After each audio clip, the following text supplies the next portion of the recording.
তুই যদি এটা না খাস আমরা মনে করবো তুই আমাদের মেয়েই না। আমরা সকলে খেয়েছি, আর তুই খাবি না? সকলের কথা শুনে ডাইনিটা একটু ঘাবড়ে গেল।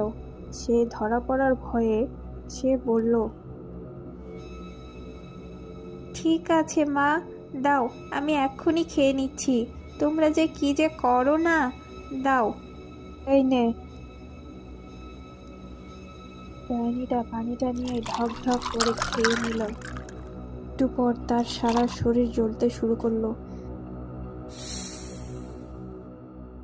সাথে সাথেই ডাইনিটা তার আসল রূপে ফিরে আসলো। তার চেহারা পাল্টে গেল।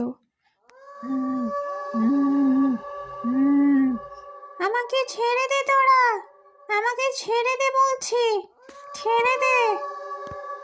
তোকে ছেড়ে দিতে পারি, কিন্তু তুই আগে বল